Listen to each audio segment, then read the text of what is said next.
सतगुरु के साजी निवाजी प्यारे साध संगत जी, प्यार और सत्कार से कहना धन निरंकार जी। साध संगत जी, सतगुरु निरंकार दातार साध संगत माँ के आशीर्वाद से दासी जो विचार आप जी के चरणों में शेयर करने जा रही है, इन विचारों का टॉपिक है भक्ति का रहस्य। संपूर्ण हरदेव वाणी में सतगुरु बाबा हरदेव सिंह जी महाराज भी हमें भक्ति के बारे में समझाते हैं इस शब्द द्वारा। भक्ति का रंग पक्का साधो जो न उतरने वाला है, मन को निर्मल सुंदर उज्जवल पावन करने वाला है। जिसको अपना मान है प्यारा, भक्ति रंग ना भाएगा। जो भी मैं का त्याग करेगा, भक्ति में रंग जाएगा। बेरंगे के रंग में भीगो, आनंद से भरपूर रहो। कहे हर देव की नाम में डूबो और मस्ती में चूर रहो।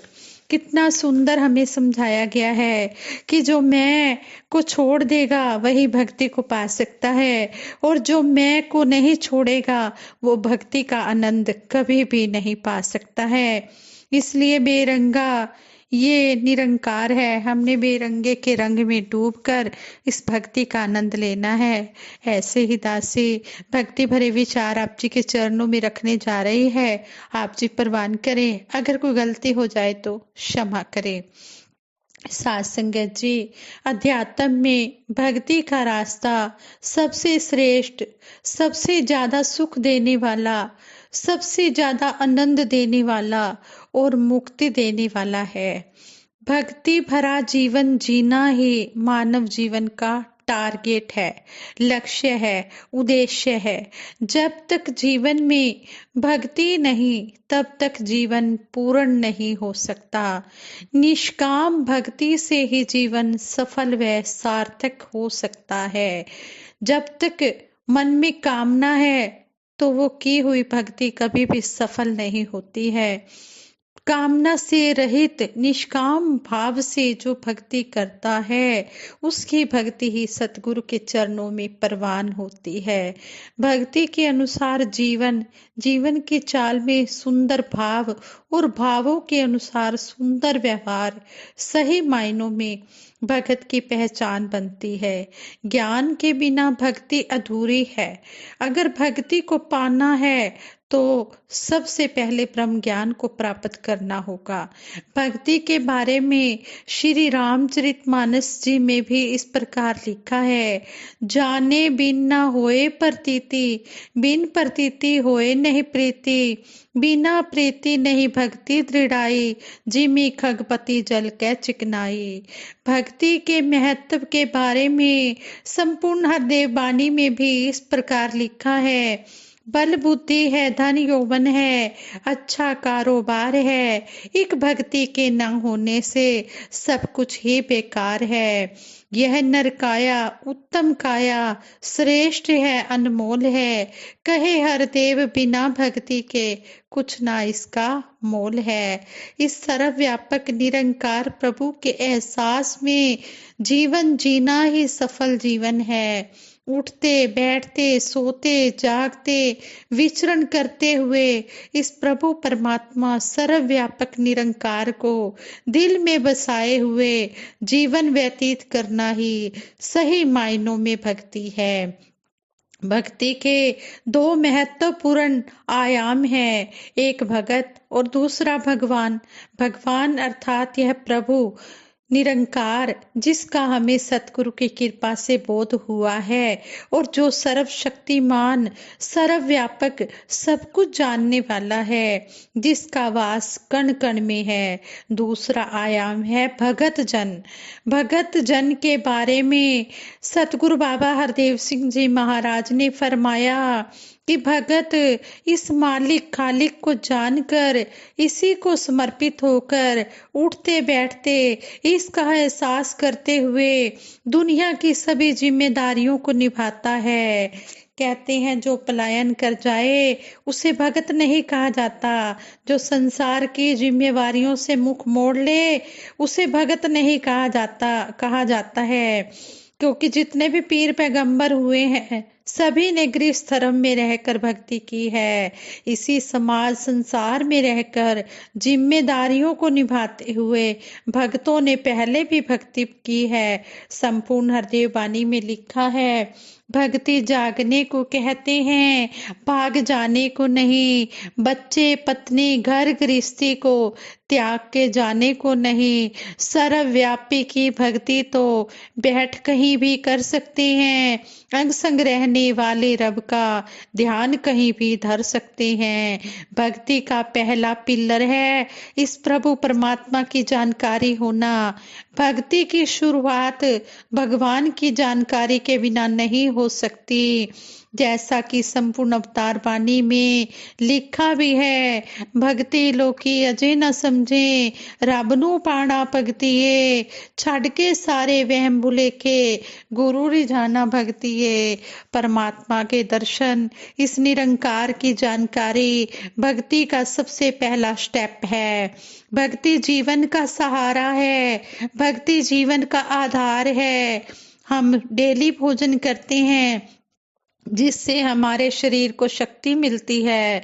हम केवल किसी विशेष अवसर पर ही भोजन नहीं करते, हम डेली भोजन करते हैं इस तन को स्वस्थ रखने के लिए, तंदुरुस्त रखने के लिए।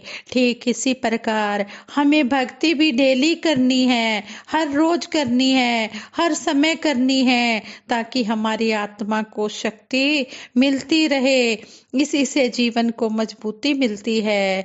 किसी स्पेशल डे पर भक्ति करने से बात नहीं बनेगी।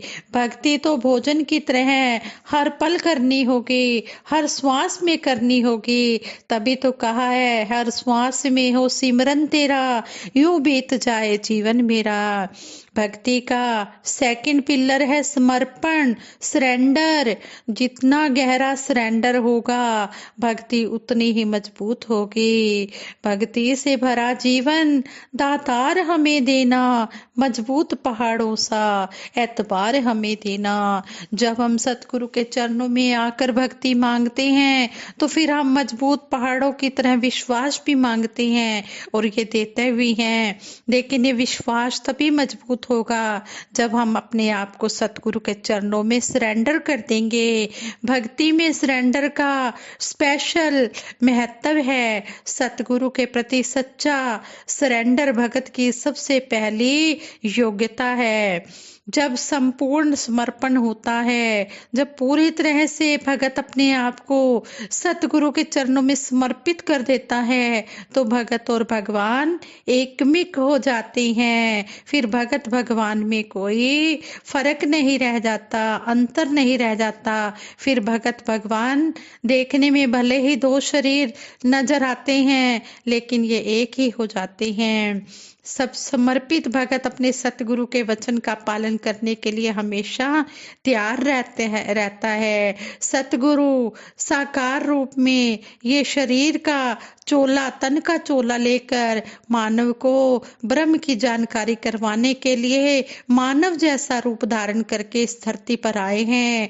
लेकिन ये सतगुरु ये साधारण मानव नहीं है। जो साधारण मानव समझते हैं उनकी आंख में ज्ञान अभी आया ही नहीं है, उन्हें ज्ञान चक्षु मिले ही नहीं है। ये सतगुरु निरंकार है। सतगुरु आप नारायण कलाधार जग में परवरे हो। ये संसार में इंसानी चोला लेकर, मानव चोला लेकर आया है। संसार को बताने के लिए मानव की तरह ये बनकर आया है। लेकिन इसको जो साधारण मानव समझने की भूल कर बैठते हैं वो सब कुछ खो बैठते हैं। और जो इसको परमपिता परमात्मा समझते हैं पूरी तरह से, वो उनके अंदर ये ज्ञान चक्षु बस जाते हैं, वो ज्ञान को पा लेते हैं। समर्पित भगत अपने सतगुरु के वचन का पालन हर समय करता है। भक्ति के रास्ते पर चलते हुए उसे दिन और रात में भी कोई फर्क दिखाई नहीं देता और वह अपने पराये के भेद से ऊपर उठकर सारी मानवता की सेवा करने में लग जाता है। भक्ति का थर्ड पिलर है, तीसरा स्तंभ है निरंकार प्रभु की रजा में रहना, बाणा मानना। जिस हाल में हमें निरंकार प्रभु रखे, हमने उसी हाल में शुक्राना करते रहना है। इस परमात्मा की रजा में रह पाना, प्रभु परमात्मा से कोई गिला शिकवा ना करना, यह भी भक्ति का अभिन्न अंग है। सतगुरु बाबा जी ने तो इसके लिए महावाक्य दिया, जैसे भी हो परिस्थिति, रहे एक सी मनोस्थिति, परिस्थितियां अनुकूल और प्रतिकूल होती रहती हैं, परंतु भगत की अवस्था हमेशा एक समान रहती है। वह सब कुछ इस निरंकार परमात्मा के एहसास को मानता हुआ हर हाल में समर्पण भाव के साथ जीवन जीता है और हर समय सतगुरु दातार निरंकार का शुक्राना ही करता है। भक्ति के इस पहलू के बारे में संपूर्ण हरदेव बानी में इस प्रकार लिखा है, मर्यादा में रह कर संतों भक्ति करते जाना है, हर पल हर क्षण जिंदगी का नित आनंद उठाना है। और संपूर्ण अवतार बानी में भी शहनशाह जी ने लिखा है, दुख सुख जिस लई होवन इको, ओहो असल सियाणा है, कहे अवतार में वारी उस तो मंदा जेड़ा भाना है।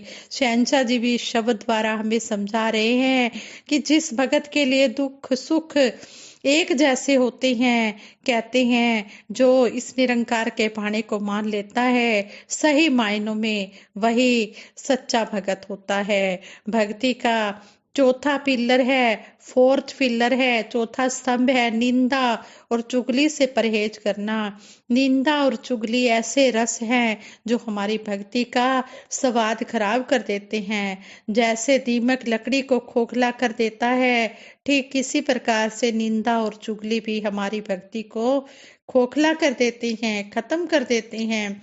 भगत जन कभी ना तो किसी महात्मा की बुराई अपने मुख से करते हैं और ना ही किसी और से किसी की बुराई सुनते हैं। वह हमेशा ध्यान रखते हैं कि निंदा और चुगली ना ही मुंह में हो ना ही कानों में हो।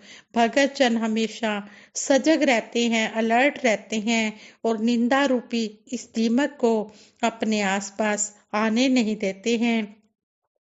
संपूर्ण हरदेव बानी में इस प्रकार लिखा है, मीठा एक जहर है निंदा, क्यों इसको अपनाता है, जहर आखिर जहर है एक दिन अपना असर दिखाता है।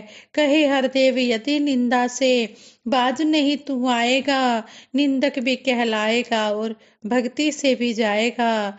भक्ति पेड़ की जड़ की तरह होती है, चाहे जो भी हो यह कभी नहीं मुरझाती, हमेशा वैसी ही बनी रहती है। बसंत का समय हो तो पेड़ पर खूब पत्तियां आती हैं और यह फूलों से लद जाता है। जब सर्दियां आती हैं तो यह बाहर से देखने में उजड़ जाता है, लेकिन बाहर चाहे जो चल रहा हो फिर भी जड़ें अपना काम लगातार करती रहती हैं, एक पल के लिए भी इधर उधर विचलित नहीं होती।